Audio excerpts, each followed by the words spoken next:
Welcome back to the channel, guys. Today we're going to talk about the basics of silencers. I have assembled my silencers that I have. So I've got three of them currently. 22 long rifle, a 45 ACP, and a 30 caliber. And today we're just going to kind of talk about the basics of silencers, kind of the process to own them, etc., as well as to mounting, and just kind of the whole basics. Now, the tough part about silencers is there's a lot of options out there. There are so many companies that make them, different mounting systems, just all sorts of different things like that. So this is a very basic rundown on a fairly in-depth, topic, but we're going to go over kind of the basics of it just to hopefully inform you guys and aid in your decision of hopefully buying a silencer in the future, because it does take some time to get them. So real quick, the basics just on silencers themselves. This is from the American Suppressor Association. Silencers are legal in 42 states. 42 states you can buy a can. 41 of those states you can then use them for hunting. You would have to check your local, regulations and rules, that kind of stuff, to determine, legalities there. The state that isn't included is Connecticut in that. And then the states that are not legal, since there's only 8 of them that I'll list here real quick: California, Hawaii, Illinois, New York, New Jersey, Delaware, Massachusetts, and Rhode Island. So if you live in any of those states, sorry, you cannot buy a silencer. It's illegal. So that kind of sucks for you guys. The rest of us in the other 42 states, we can own them. And like I said, I'm in Minnesota, as we previously mentioned, and like I said, I have bought 3 so far. And these are kind of the 3 if you're gonna start collecting silencers, there's 3 of them that you can really use to get by to handle just about anything you need. So 22 long rifle can, 45 ACP can, and then a 30 caliber can. So benefits of these guys is multi-caliber. So you can shoot, this one here is a Q El Camino, and I can shoot 22 long rifle, 17 HMR, or 5.7 by 28 through this guy. And then my 45 ACP can here is a silencer Octane 45 2.0, and I can do 9mm, 40, 45, 10 millimeter, and 300 blackout if I wanted to. And then my SIG can here is a 7.62 can or 30 caliber can, so I can do 308, 300 blackout, 5.56, 6.5 Creedmoor, 300 Win Mag. There is a whole host of different ones that I can run through that. So if you're gonna buy cans, and if you've got the money to buy, dedicated cans for each gun, etc., that's awesome. Good for you. I can't afford that, and they're expensive. That's the worst part about buying some of these. So if you're just gonna be able to buy like 2 or 3, 30 caliber can is a big win, 45 ACP is cool, and 22 long rifle is always fun. So those are kind of the 3 cans to rule them all. Now, the process to actually purchasing a can is kind of a pain. So you go to your local gun store, you decide which silencer you want to buy, and you then purchase it, pay for it, and then the fun begins. Because after you purchase it, you don't get to take it with you. You leave it at that store, and it goes into what we commonly joke as ATF jail. And through that process there, then you have to decide if you want to do an individual or a trust in your purchase, and that's a whole other topic that I don't know a whole lot about. So I will link American Suppressor Association in the description. They have a lot of helpful hints and tricks there. I'll probably throw like Silencer Shop and maybe Silencer Central down in the description as well. So those are places to go, resources that have way more information than I do. So back to the whole thing. You decide if you want to do an individual or you want to do a trust, and then you either do a paper form 4 or an e-file form 4 through the ATF. You have to include passport photos, or they take photos of you if you do the electronic file, and then you have to get fingerprinted. So old school version with the paper forms, you actually had to get the ink, do the full, fingerprints, that version. Some places have, I believe it's a Silencer Shop kiosk, and you can just, put your hand on the screen, it scans your fingerprints and submits them that way. And then when I did my most recent one, which is an e-file form 4 for the Silencer Co., Shields had all the stuff through it right there. They have a certain guy that does it. You have to set up an appointment with him, etc. And they have a little tablet that you just like roll your thumb across or whatever finger, and it reads the prints. So it's a process. Like you're dedicating some time and effort into it. And then the 2 worst parts of the whole process is it's $200 per can for a tax stamp, and then you have to wait for approval from the ATF, and that sucks. It's months of waiting. And so every can that you buy, like the Silencer Co. Octane 45 that I have here, was on sale for $400. Great. But then you gotta add $200 for the tax stamp. So this is a, you know, $600-ish can. The Q El Camino when I bought it was $350, so it's $550 can. And the Sig can normally was like $1,000 can. I got a hell of a good deal on this. But yeah, the $200 tax stamp sucks.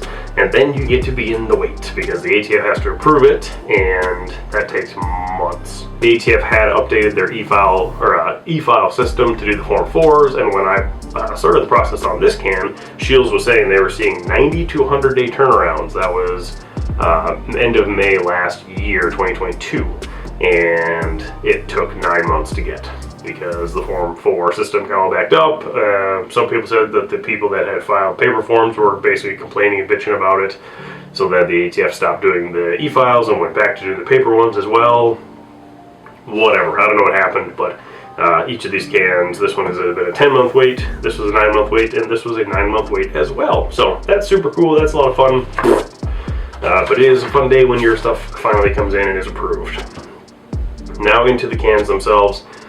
Like I said before, there are a lot of companies that make silencers, a lot of them. Just run through a few of the kind of the big names: Dead Air, Silencer Co., Gemtech, Surefire, Sig Sauer, Daniel Defense, Q, Rugged Suppressors, Yankee Hill Machine Co., Wit Machine. So yeah, there is a whole lot of different companies that make silencers, and I can't tell you which ones are the best, which ones perform the best. There's just way too many. I don't have the personal time or money to do that, but I believe Pew Research does a lot of information on them that you can go look up and see, you know, decibel ratings, etc., etc. It's a lot to take in, but I will say the ATF wait sucks. I absolutely hate the waiting time.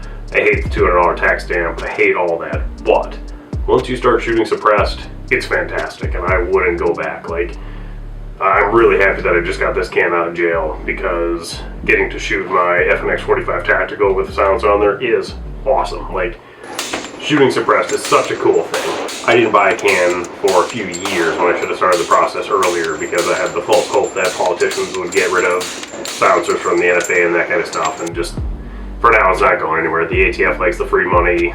You know, the $200 shakedown basically is what that is for what is essentially a muffler. Like, they aren't as quiet as Hollywood makes it seem like. They're not totally silent. There's always some report, some sound that's there.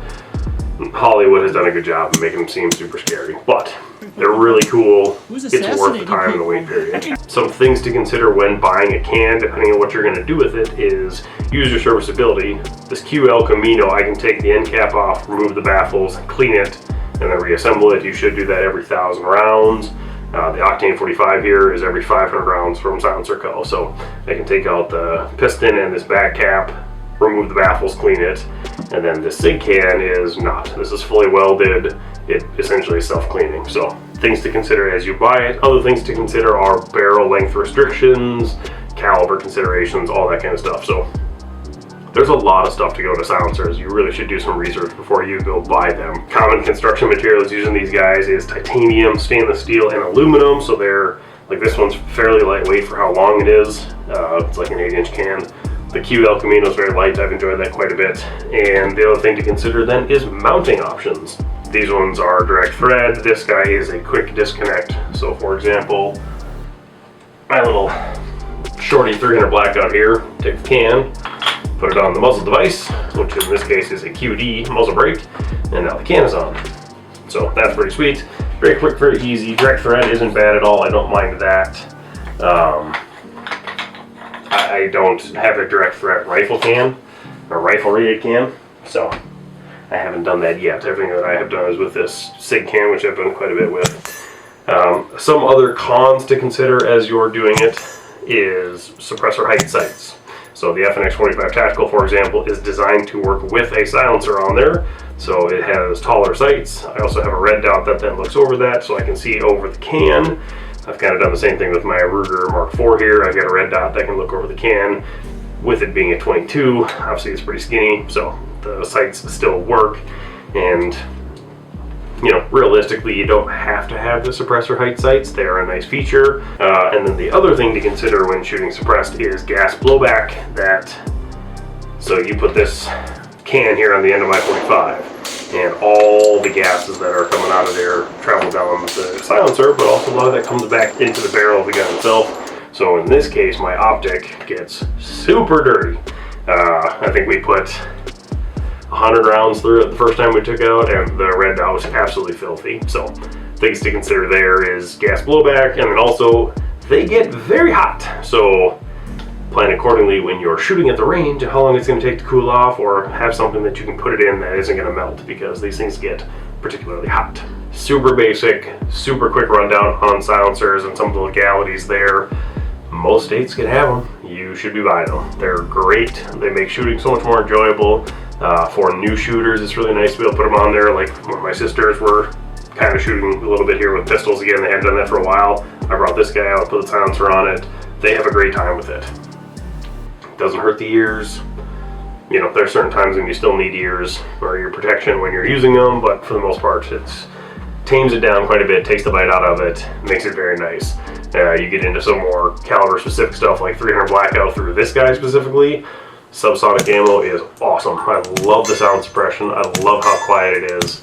Super cool. But I can also take and slap it on a 5.56 gun and knock it out a little bit, where I still need hearing pro, but you know, it's less bite, it's easier to shoot, softens the recoil for new shooters. There's a whole host of reasons why silencers are fantastic.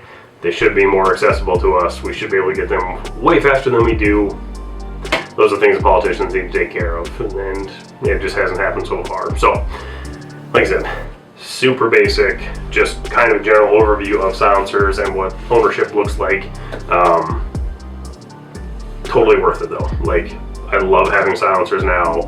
I want to add more to the collection. I want to get like a dedicated 5.56 can, so it has that smaller diameter to fit 5.56 versus using the big 30 cal, which leaves plenty of room around a 5.56 round or 223. I really want to get a 5.7x28 gun that I can put this on to dry silence. There's just a whole bunch of things that I want to do in the future with silencers and different firearms. So looking forward to trying that out in the future. Even something as little as getting a 9mm piston for this guy, because I can put it on the PSA dagger that we have and try that silence as well. So there are so many options and so many things to go down. It is such a rabbit hole when it comes to silencers, but do your research.